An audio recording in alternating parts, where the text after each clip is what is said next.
The thing about Josh is he's an experienced guy. You know, he's played a lot of football. He's very bright, so he's able to grasp things quickly.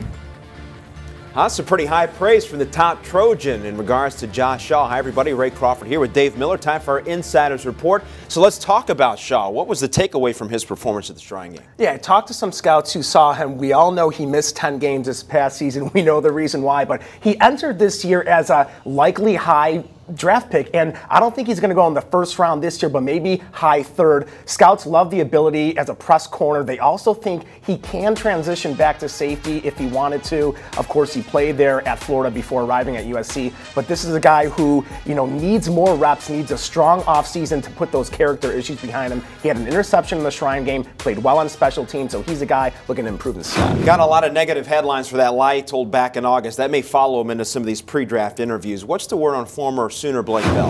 Well, Blake Bell has good bloodlines. His father and his uncle played in the NFL. We saw him make the transition to tight end this past year. Scouts I talked to believe he's got the body to be able to put on muscle, improve as a blocker. They're impressed with his route running ability. They think because he's a former quarterback, he can run routes very well because he knows them so well. So with a weak draft class at tight end, I can see Bell going early in the third, on the third day, 7th round. There are always a couple of players that emerge that weren't in the spotlight of the Power 5. So give us a sleeper from the weekend. Keep an eye on Terrell Watson, Azusa Pacific. We think Christian Okoye when we hear that school. Watson's a guy who broke a lot of Okoye's records there. Now, he played on the D2 level, so these performances like he had this past Saturday are huge because, you know, you need to play well against better competition. He was offensive MVP of the NFLPA Collegiate Bowl game, and Mike Martz loves him. The scouts I talked to love him. They think he can be a developmental running back because he's shifty enough. He's a former defensive end, so he's still raw, but they're intrigued. Haven't heard Christian Okoye mentioned in a while. Nigerian nightmare. That's right. They loved him there in Kansas City. Dave, thanks very much.